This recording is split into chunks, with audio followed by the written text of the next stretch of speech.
Me congratulo al ver vuestra concurrencia. Habéis sido más diligentes de lo que esperaba. Esta es mi alegría y consuelo en todos los trabajos y peligros de esta vida. Vuestro amor a Dios, vuestra piadosa diligencia, vuestra firme esperanza, vuestro fervor de espíritu.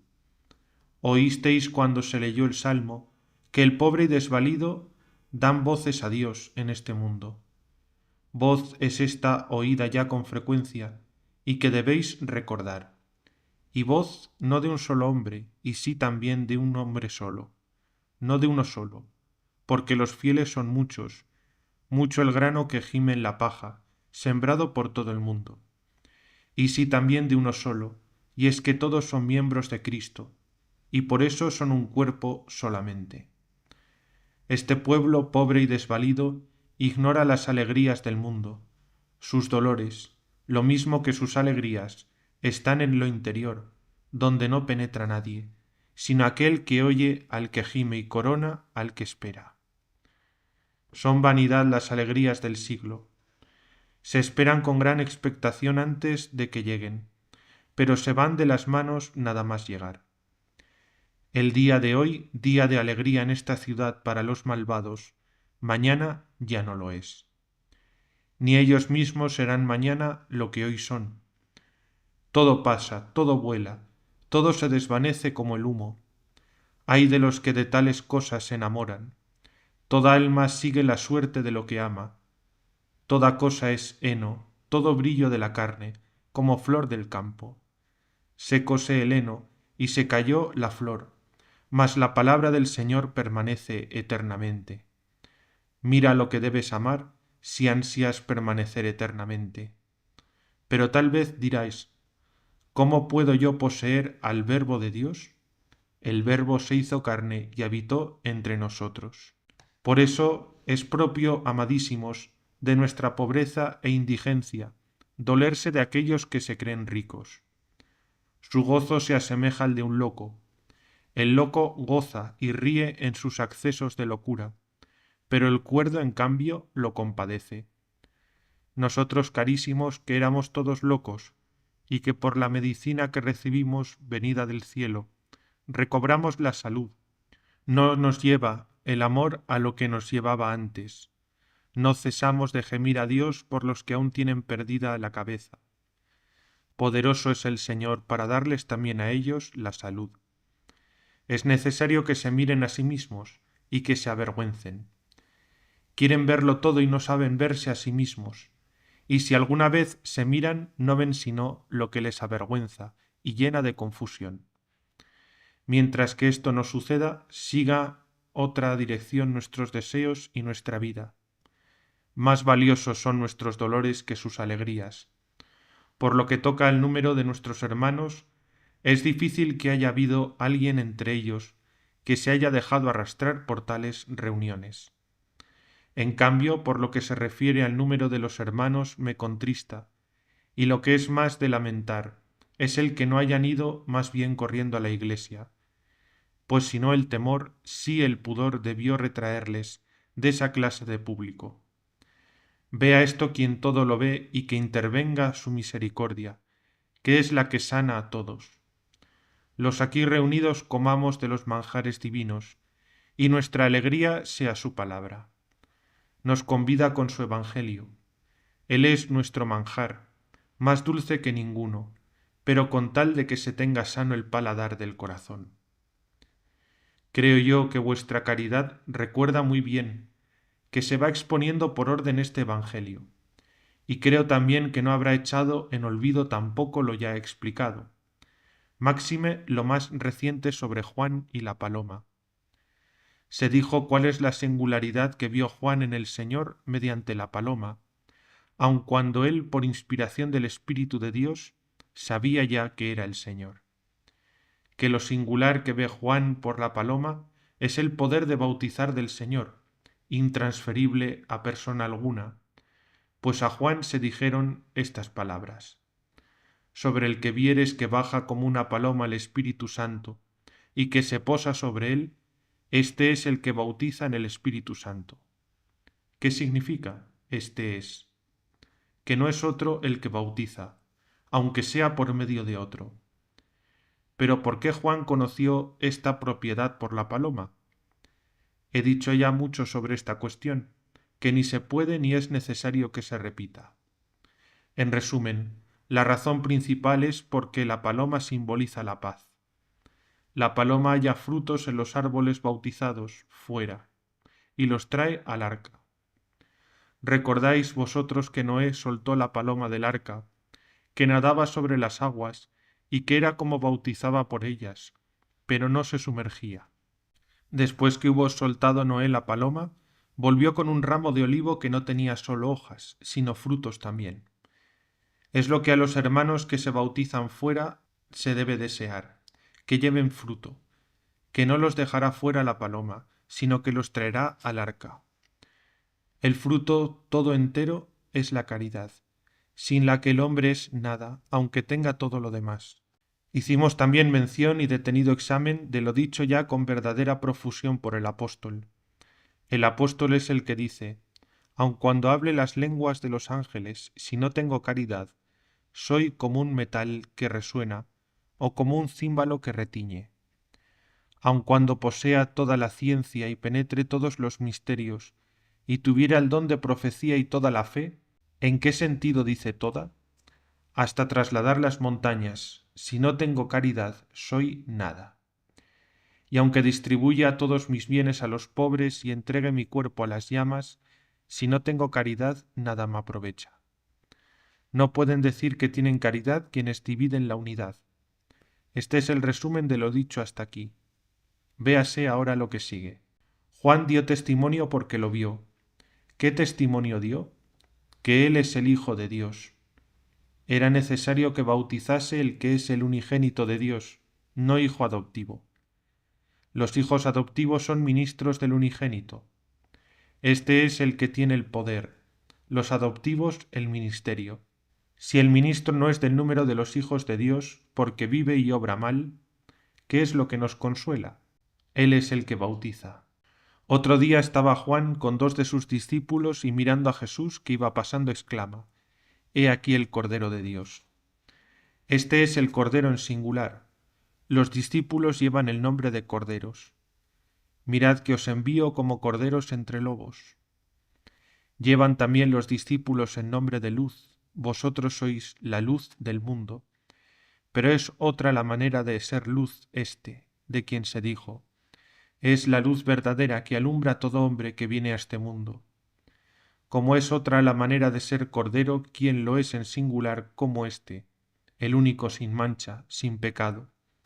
No porque se haya purificado, sino porque no tuvo nunca mancha alguna. ¿Qué significa lo que del Señor dice Juan: He aquí el Cordero de Dios? ¿Es que Juan no es cordero? ¿No es un hombre santo? ¿No es amigo del esposo? Luego aquel es en singular.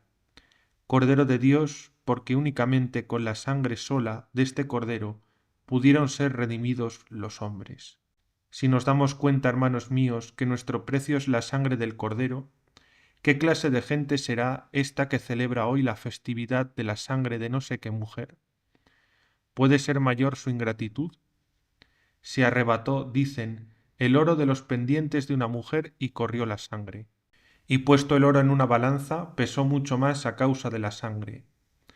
Si la sangre de una mujer tuvo peso suficiente para que se inclinara el platillo de la balanza en que estaba el oro, ¿qué peso no tendrá para inclinar el mundo la sangre del Cordero, por quien fue hecho el mundo?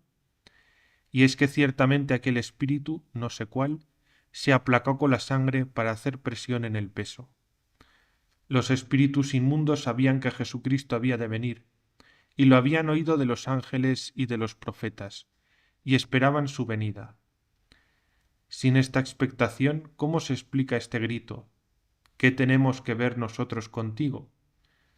¿Has venido antes de tiempo para perdernos? Sabemos que tú eres el Santo de Dios.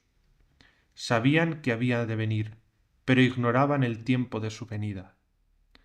¿Pero qué dice sobre Jerusalén el salmo que habéis oído? Tus siervos se complacerán en sus piedras y los llorarán convertidos en polvo. Pero te levantarás tú, dice, y tendrás piedad de Sión, y es que llega ya el tiempo de tu misericordia. Cuando llegue el tiempo de la misericordia vendrá el Cordero. ¿Qué Cordero es este que temen los lobos y que asesinado dio muerte al león? El diablo lleva el nombre de león, que da vueltas buscando a quien estrangular. La sangre del Cordero triunfó del león. Mirad cómo son los espectáculos de los cristianos, y lo que es más todavía, aquellos ven con los ojos de la carne la vanidad, nosotros en cambio vemos con los ojos del corazón la verdad. No se os ocurra pensar, hermanos, que nos dejó el Señor, Dios nuestro, sin espectáculos. Si no existen espectáculos, ¿cuál es la explicación de esta vuestra tan numerosa concurrencia de hoy? Os disteis cuenta de lo que dijimos y prorrumpisteis en exclamaciones, lo que no haríais si no lo hubiesen visto vuestros ojos. Qué grande es ser vencido el león en todo el mundo y arrancados de los dientes de los leones los miembros de Cristo, y hechos una unidad con el cuerpo de Cristo. No sé, pues, qué cosa parecida quiso imitar cierto espíritu al querer que su simulacro fuese comprado con sangre. Y es que sabía que con la sangre preciosa se redimiría un día todo el género humano.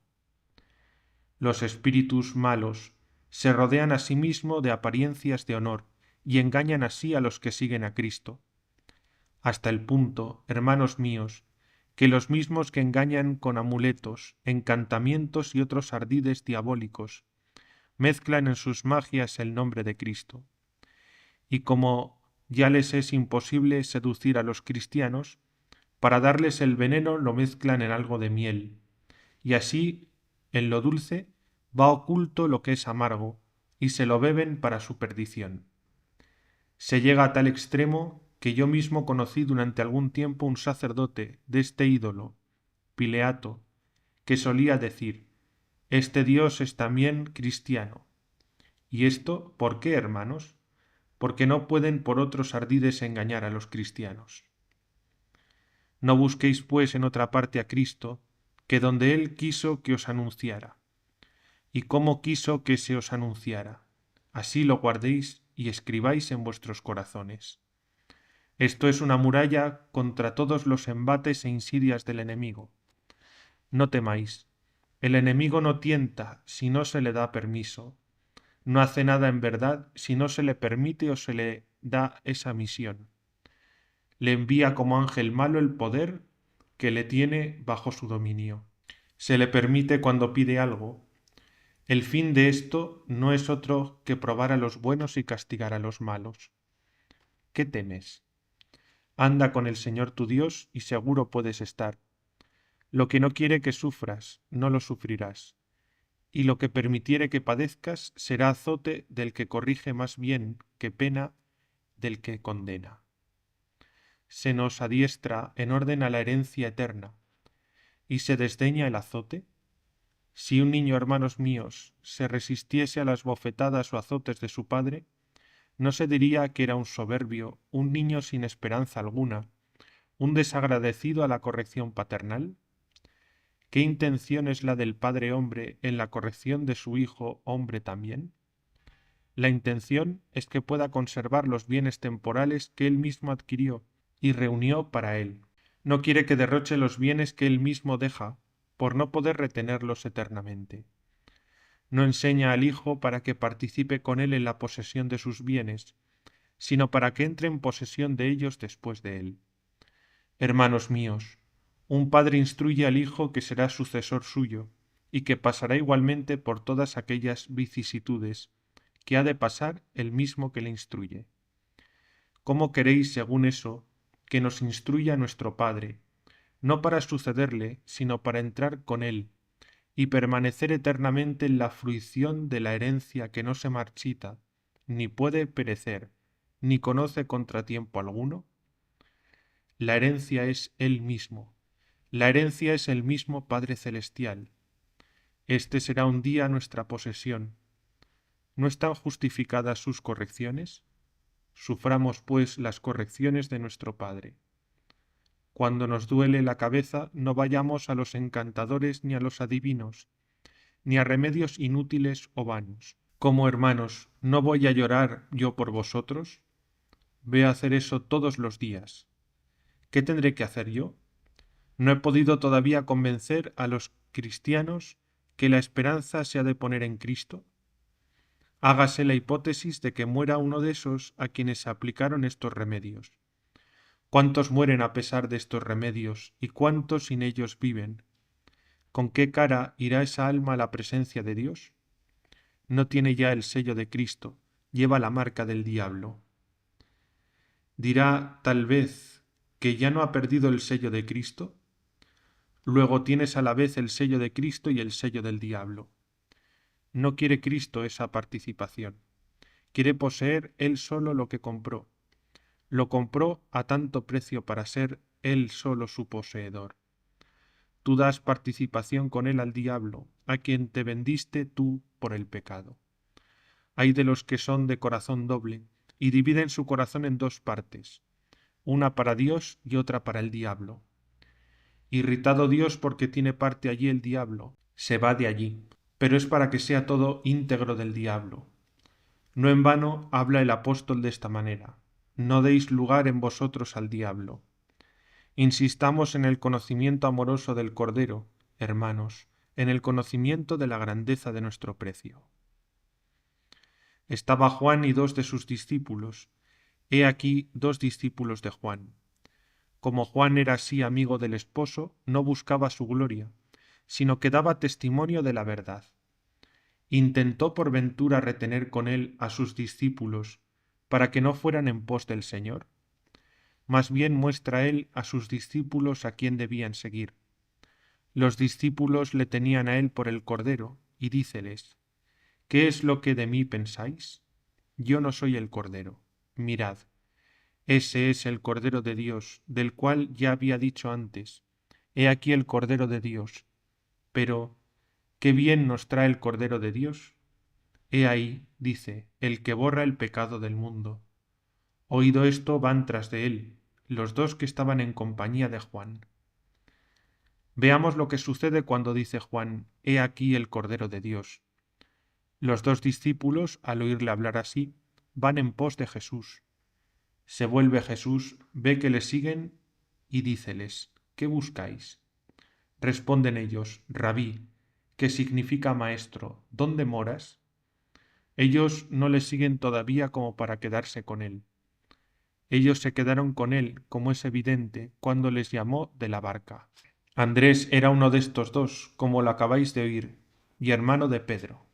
Y sabemos por el Evangelio que el Señor llamó a Pedro y Andrés de la barca con estas palabras: venid en pos de mí, y yo os haré que lleguéis a ser pescadores de hombres.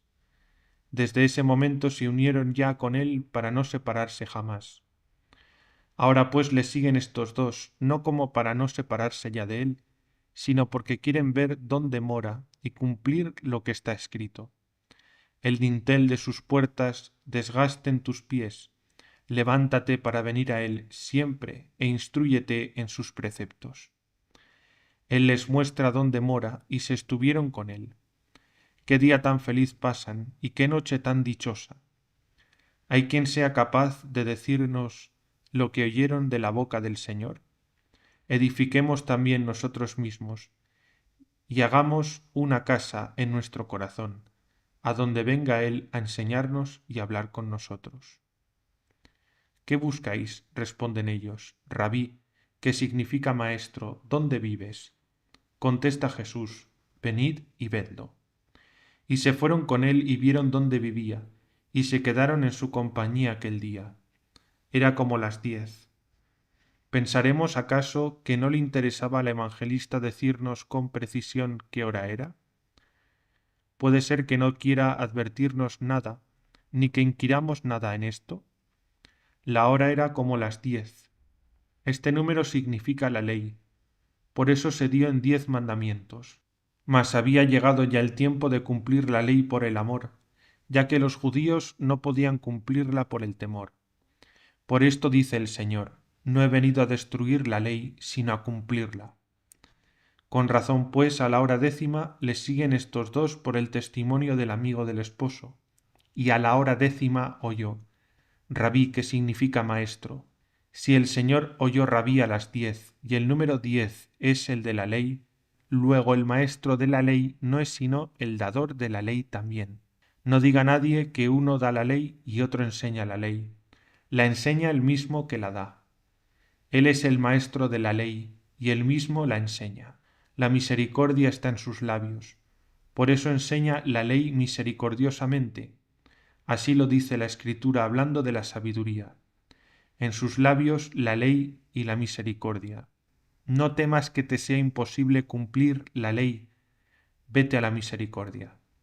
Si te es muy difícil cumplir la ley, utiliza aquel pacto, aquel escrito, aquellas plegarias que para ti compuso el celestial jurisconsulto.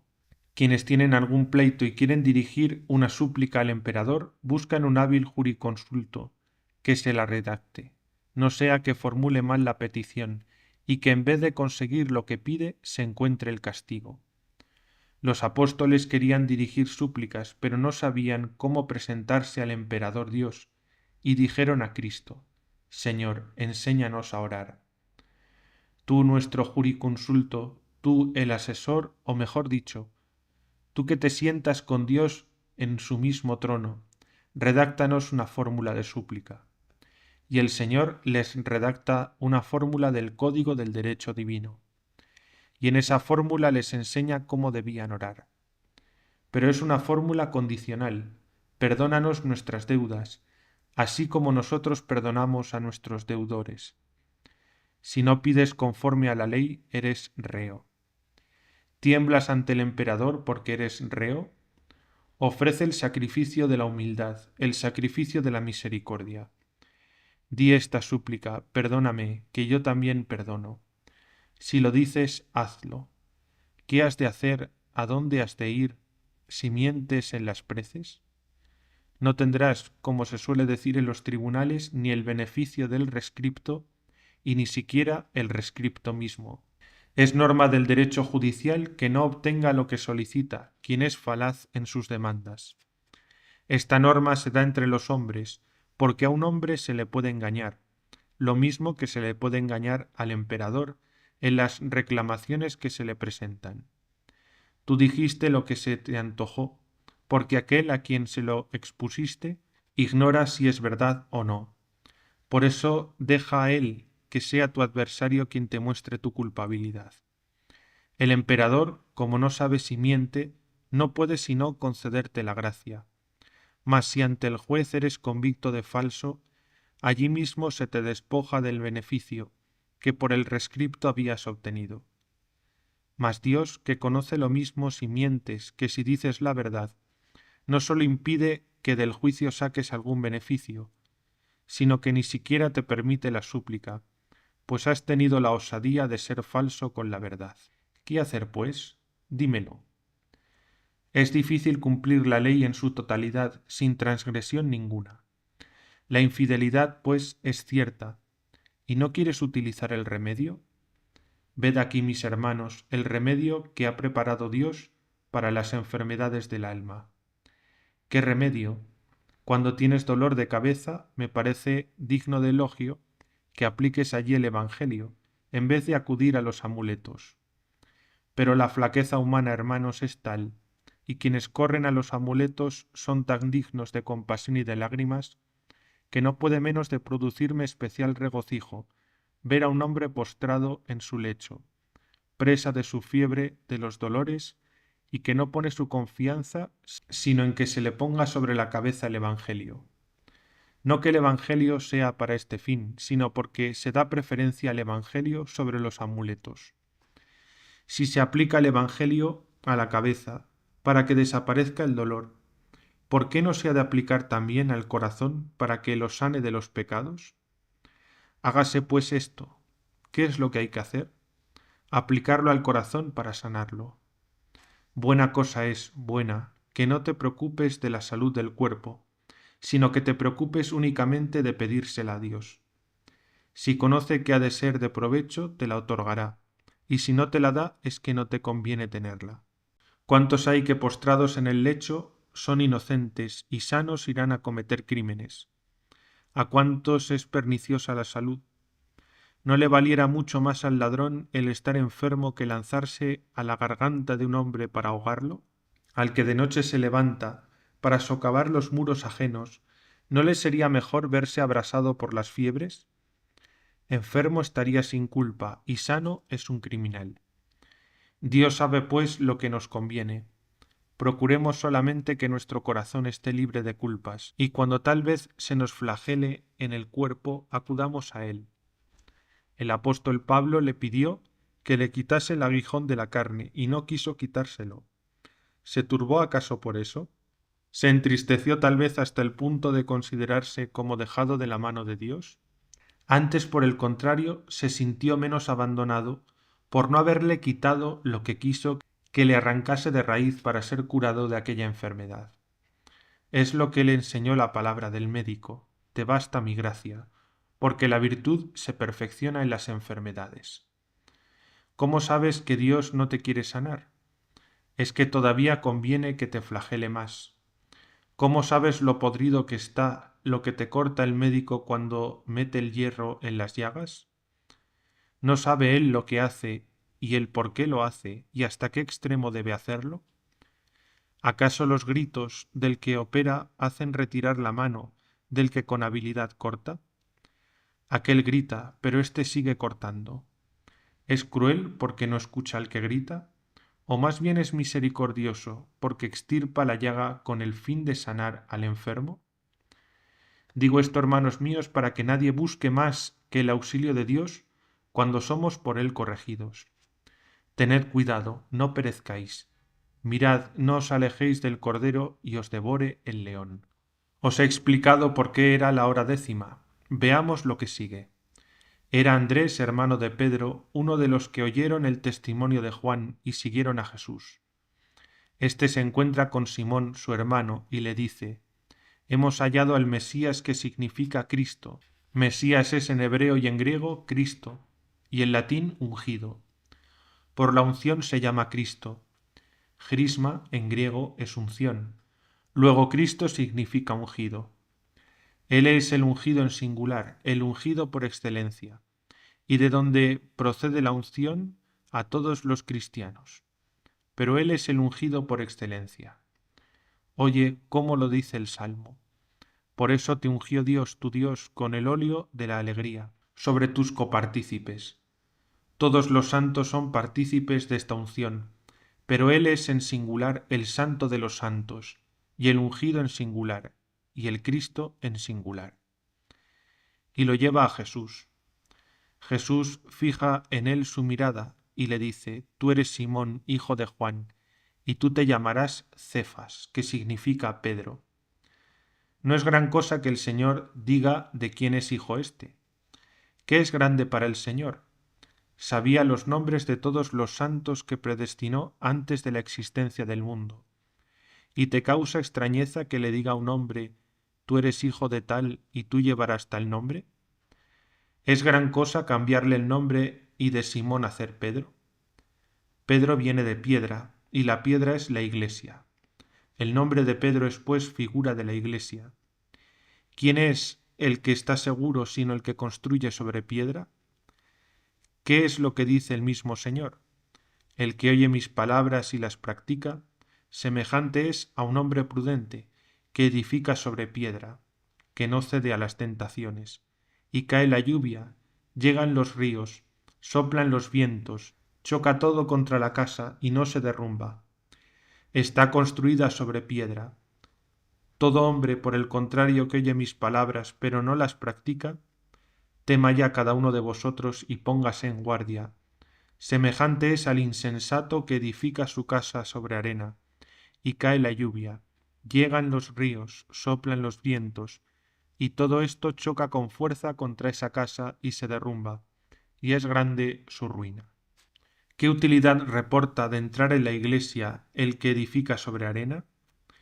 El que oye y no practica, edifica sí, pero sobre arena. Quien no oye tampoco edifica. Mas el que oye edifica. ¿Sobre qué? Pregunto. Puede edificar de dos maneras, sobre piedra y sobre arena. ¿Qué decir de los que no oyen? Tienen seguridad. ¿Es el Señor el que dice que tienen seguridad porque no edifican nada?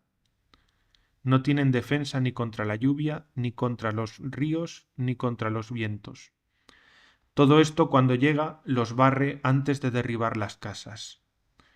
Una sola seguridad hay, edificar, sí, pero sobre piedra. Si oyes pero no practicas, construyes sí, pero lo que construyes es tu ruina, porque cuando llega la prueba deshace tu casa, y sus ruinas te deshacen a ti. Mas si no oyes no tienes defensa, y aquellas pruebas te darán a ti mismo la muerte. Oye pues y practica. Es el único remedio. ¿Cuántos ciertamente que oyen hay, pero no practican? Serán barridos por el río de esta fiesta. Como oyen pero no practican, llega esta fiesta anual como un río que pasa desbordándose como un torrente, y al punto se seca. Pero hay de aquel a quien lleve el torrente. Sabe vuestra caridad que si no se oye y se practica, no se construye sobre piedra y no se tiene relación alguna con este gran nombre tan recomendado por el Señor. Ese nombre ha robado vuestra atención, pues si antes hubiera llevado el nombre de Pedro, no hubiera comprendido vuestra caridad el misterio de la piedra, y creyera que por casualidad se llamaba así, no por providencia de Dios. Quiso, pues, que llevara antes un nombre diferente con el fin de que por la sustitución misma del nombre resaltara más la significación del sacramento. Al día siguiente quiso ir a Galilea, y se hace el encontradizo con Felipe. Dícele Jesús, sígueme. Felipe era natural de Betsaida, patria de Andrés y de Pedro. Felipe se encuentra con Natanael, después que el Señor llamó a Felipe, y le dice, nos hemos encontrado con aquel de quien escribió Moisés y anunciaron los profetas, con Jesús el hijo de José. Se llamaba así, hijo de José, porque estaba desposado con él su madre. Pero los cristianos todos saben muy bien por el Evangelio que fue concebido y nació de una virgen. Felipe habla así a Natanael y añade también el lugar de Nazaret. Natanael le da esta respuesta. ¿De Nazaret sí puede salir algo bueno? ¿Qué sentido tiene esto, hermanos? No como algunos lo leen. Hay quienes lo leen así. ¿Puede salir de Nazaret algo bueno? Porque Felipe sigue hablando y dice, ven y lo verás. Esta respuesta de Natanael se presta igualmente a ambas lecturas. Bien se lea como afirmación de Nazaret, sí, puede salir algo bueno, y sigue él, ven y lo verás. Bien se lea en sentido de duda y de interrogación. ¿Puede venir algo bueno de Nazaret? Responde Felipe, ven y lo verás. Como lo mismo, una que otra lectura no están en contradicción con lo que sigue. Corre de nuestra cuenta investigar qué sentido es el preferible. En lo que sigue se prueba cómo era este Natanael. Escuchad qué tal era. El Señor mismo es su testimonio. Por el testimonio de Juan fue dado a conocer el soberano Señor, y por el testimonio de la verdad se dio a conocer el bienaventurado Natanael. Pues, aunque el Señor no le recomendase el testimonio de Juan, el mismo Señor daba testimonio de sí. La verdad es ella misma, su testimonio de recomendación. Mas, ¿por qué los hombres no podían comprender la verdad? Tenían que buscarla con una antorcha o lámpara. Por eso, para mostrarnos al Señor, fue enviado Juan. Oye ahora el testimonio que el Señor da de Natanael. Respuesta de Natanael. De Nazaret sí, puede salir algo bueno. Dícele Felipe, ven y lo verás. Ve Jesús a Natanael, que venía a su encuentro, y dice de él, mirad, ese es un verdadero israelita, no hay doblez en él. Magnífico testimonio. Ni de Andrés, ni de Pedro, ni de Felipe se dice nunca lo que de Natanael. Mirad, ese es un verdadero israelita, no hay doblez en él. ¿Qué conclusión deducir de esto, hermanos? ¿No debería ser este el primero de los apóstoles?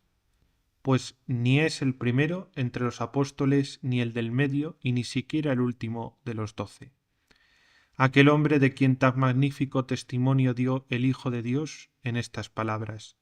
Mirad, Ese es un verdadero israelita, no hay doblez en él. ¿Se quiere saber la causa? Por lo que el Señor manifiesta se puede ver la razón con probabilidad. Hay que tener presente que Natanael era un erudito y muy versado en el conocimiento de la ley. Por eso no quiso el Señor admitirlo entre los discípulos, pues él eligió idiotas para confundir al mundo. Escucha cómo lo dice el apóstol. Pensad, hermanos, en vuestra vocación, como no existen entre vosotros muchos sabios según la carne, ni muchos poderosos, ni muchos nobles, sino que eligió Dios la flaqueza del mundo, para confundir la fortaleza, y lo que es miserable y despreciable, y lo que no es, como si fuese, para destruir lo que es. Si hubiera Dios elegido a un hombre sabio, se atribuiría tal vez su elección a su sabiduría. Nuestro Señor Jesucristo, como quería quebrantar la cerviz de los soberbios, no busca el pescador por el orador, sino que conquista al emperador por el pescador.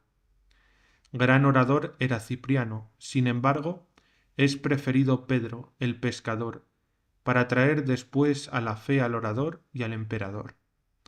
Ningún noble ni sabio fue elegido el primero. Dios eligió la flaqueza del mundo para confundir la fortaleza. Grande y sencillo era este Natanael, y no lo eligió por esto precisamente, para que nadie pensase que el Señor elegía sabios.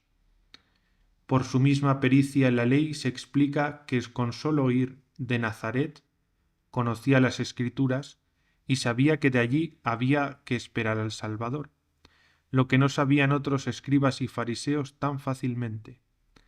Se explica, digo, que con solo oír él, que era doctísimo en la ley, hablar a Felipe, que decía: «Hemos hallado a Jesús de Nazaret, aquel de quien Moisés escribió en la ley, y anunciaron los profetas, a Jesús, hijo de José». Dijera como esperanzado: «Sí, de Nazaret puede venir algo bueno». Veamos ahora lo demás acerca de él. Mirad, es un verdadero israelita, no hay doblez en él. ¿Qué significa eso? No hay doblez en él. ¿Es que no tenía pecado alguno? ¿Es que no estaba enfermo? ¿Es que no tenía necesidad de médico? No, nada de esto. No existe nadie que haya nacido sin la necesidad de este médico.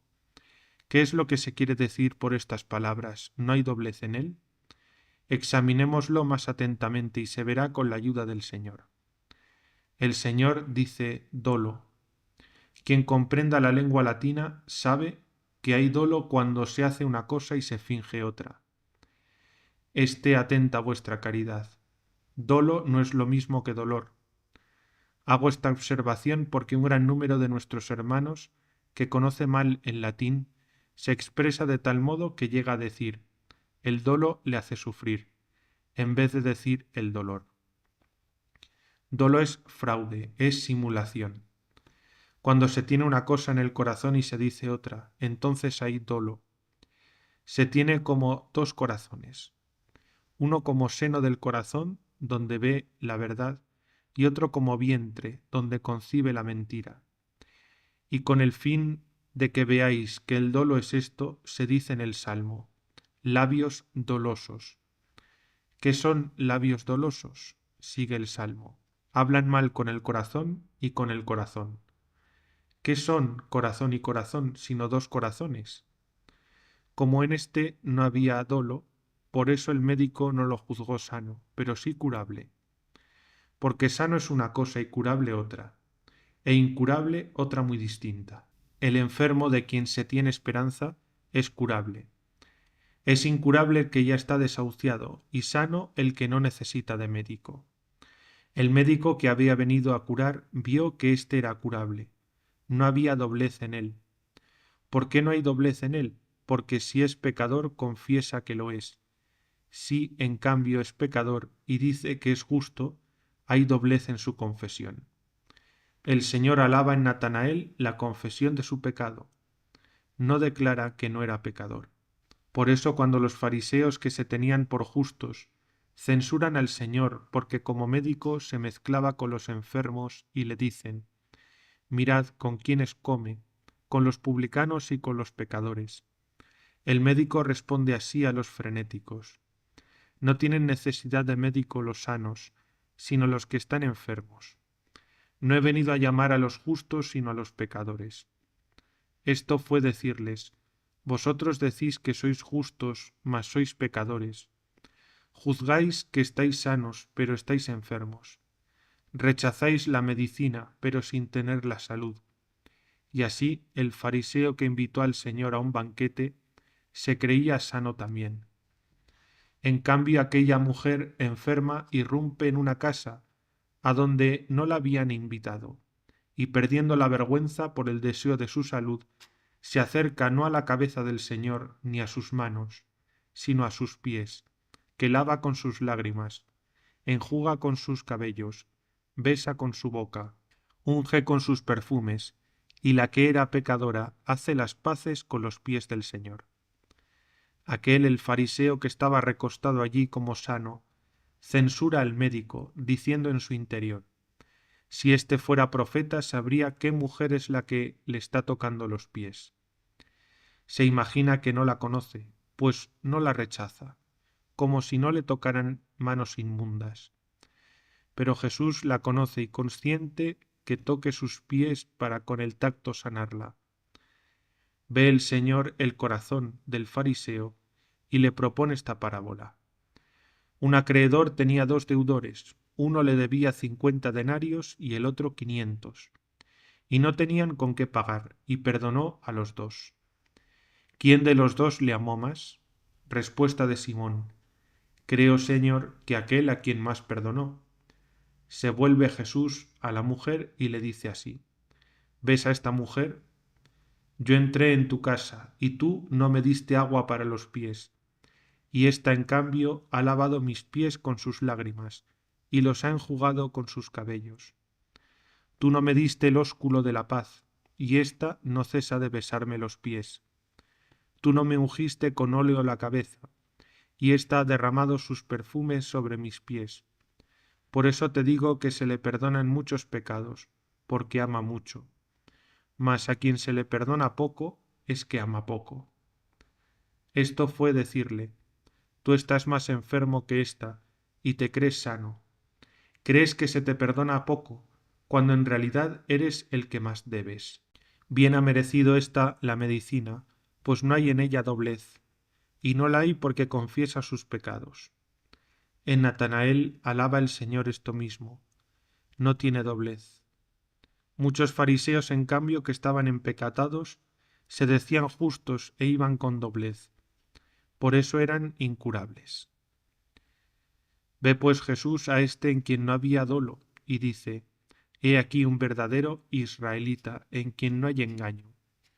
Dícele Natanael: ¿de dónde me conoces? Responde Jesús y le dice: antes de que te llamara Felipe, cuando estabas debajo de la higuera, te vi yo.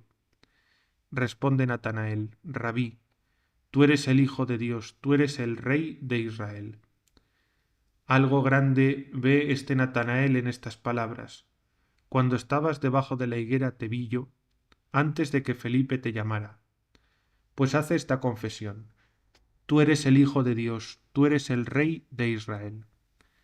Como la de Pedro mucho después, cuando le dice el Señor: bienaventurado eres Simón, hijo de Juan, porque no te lo reveló ni la carne ni la sangre, sino mi Padre que está en los cielos. Y le puso allí el nombre de Piedra, y le llama el firmamento de la Iglesia por su fe. Este Natanael dice ahora: tú eres el Hijo de Dios, tú eres el Rey de Israel. ¿Por qué? Porque le ha dicho: antes de que te llamara Felipe, te vi yo, cuando estabas debajo de la higuera. Hay que investigar si esta higuera tiene alguna significación. Oíd, hermanos míos, hemos visto una higuera maldita porque tenía hojas, pero no frutos. En el origen del linaje humano, cuando pecaron Adán y Eva, se hicieron sendos cíngulos de hojas de higuera. Estas hojas de higuera son los pecados. Natanael estaba debajo de la higuera como a la sombra de la muerte. Le vio el Señor de quien se dijo: les nació una luz a quienes estaban sentados en las sombras de la muerte. ¿Qué es lo que se dijo a Natanael? Tú, oh Natanael, me preguntas a mí: ¿de dónde me conoces? Hablas ya ahora conmigo porque te llamó Felipe. Vio Jesús que era ya de la iglesia antes de que el apóstol le llamara. Oh tú iglesia, oh tú Israel, en ti no hay engaño. Si eres tú el pueblo de Israel, en el que no hay doblez, has llegado ya a conocer a Cristo por los apóstoles, como Natanael conoció a Cristo por Felipe. Pero su misericordia te vio primero que tú le vieras a él, cuando aún yacías oprimido por el pecado. ¿Acaso hemos ido nosotros primero en busca de Cristo, y no ha sido él quien ha sido el primero en busca nuestra? ¿Por ventura hemos sido nosotros los enfermos, quienes hemos ido al médico y no el médico a los enfermos? ¿No había perecido aquella oveja, y dejando las 99 la busca el pastor, y la halla, y con gran alegría la trae sobre sus hombros? ¿No se perdió la dracma, y enciende la mujer una luz y la busca por toda la casa hasta que la halla? Y una vez hallada dice a sus vecinas: alegraos conmigo, porque he hallado la dracma que se me había perdido. Así nosotros nos habíamos perdido como aquella oveja, como aquella dracma, y el pastor halla la oveja, pero fue él en su busca. La mujer halla la dracma, pero también buscándola. ¿Cuál es esta mujer? La carne de Cristo. ¿Cuál es esta lámpara? Tengo preparada una lámpara para mi Cristo. Se nos buscó, pues, con el fin de dar con nosotros, y hallados ya podemos hablar. No nos engriamos. Hubiéramos perecido si no se nos busca antes de encontrarnos. No sigan diciendo aquellos a quienes amamos y queremos conquistar para la paz de la Iglesia Católica: ¿para qué nos querías? ¿Para qué nos buscáis si somos pecadores? Os buscamos precisamente por eso, para que no perezcáis. Os buscamos porque hemos sido buscados también nosotros. Os queremos hallar porque hemos sido hallados también nosotros. Y así cuando Natanael dijo: ¿de dónde me conoces? Dícele el Señor: antes de que Felipe te llamara, cuando tú estabas debajo de la higuera, te vi yo. Oh tú Israel sin doblez, quien quiera que seas, oh pueblo que vives de la fe, antes de llamarte por mis apóstoles, cuando aún estabas en la sombra de la muerte, y cuando aún tú no me veías, yo te veía a ti. A renglón seguido le dice el Señor: tú crees porque te dije que te había visto debajo de la higuera, aún verás cosas mayores que estas. ¿Qué significa verás cosas mayores que estas? Y siguió: en verdad os digo que veréis los cielos abiertos y a los ángeles que bajan y suben sobre el Hijo del Hombre. Hermanos, no sé cuál es mayor que esto. Debajo de la higuera te vi yo, mas es, desde luego, el habernos justificado después de llamarnos, que el habernos visto postrados en las sombras de la muerte. ¿De qué nos hubiera servido quedarnos allí donde nos vio? ¿No estaríamos por ventura allí todavía? ¿Cuál es esta cosa mayor? ¿Cuándo hemos visto nosotros a los ángeles subir y bajar sobre el Hijo del Hombre? Ya os he hablado otras veces de estos ángeles que suben y bajan, y por si se os ha olvidado, os lo vuelvo a decir ahora brevemente, como para recordároslo. Sería mucho más extenso si se tratara no de recordar, sino de hablar ahora por primera vez. Jacob vio en sueños escalas y ángeles que bajaban y subían por ellas, y ungió la piedra que le servía de cabecera. Ya os he dicho que Cristo es el Mesías, que Cristo es el ungido. No ungió la piedra para llegarse hasta ella y adorarla. Eso sería idolatría, no significación de Cristo. La significación no va más allá de sus propios límites, y lo significado es Cristo. Piedra ungida, pero no para hacer de ella un ídolo. Piedra ungida. ¿Por qué piedra?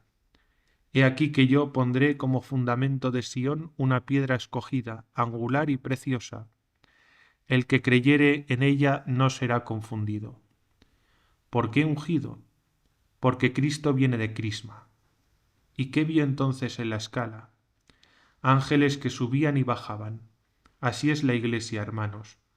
Los ángeles de Dios son los buenos predicadores que anuncian a Cristo, esto es, que suben y bajan sobre el Hijo del Hombre. ¿Cómo suben y bajan? Tenemos un ejemplo. Oído atento a Pablo. Lo que en Pablo se nos manifiesta, eso mismo se debe creer de los demás heraldos de la verdad. Mirad a Pablo en su subida. Yo sé de un hombre en Cristo que hace 14 años fue arrebatado hasta el tercer cielo. No sé si con el cuerpo o sin él, eso Dios lo sabe. Y oyó palabras inefables que no puede el hombre expresar. Le habéis oído en su subida, oídle ya en su bajada. No he podido hablaros como a espirituales, sino como a carnales. Os he alimentado con leche, como a niños en Cristo, no con manjar sólido. Mirad cómo baja el que subió. ¿Quieres saber hasta dónde subió? Hasta el tercer cielo. ¿Quieres saber también hasta dónde bajó? Hasta dar leche a los niños. Mirad cómo baja. Yo soy, dice entre vosotros, lo mismo que una nodriza, que acaricia y da calor a sus hijos. Se ve cómo las madres y las nodrizas se amoldan a sus pequeñuelos, aunque ellas sepan hablar en latín, dividen las palabras y martirizan en cierto modo su lengua, con el fin de hacer con ella pueriles caricias. Así es como el niño escucha y adelanta.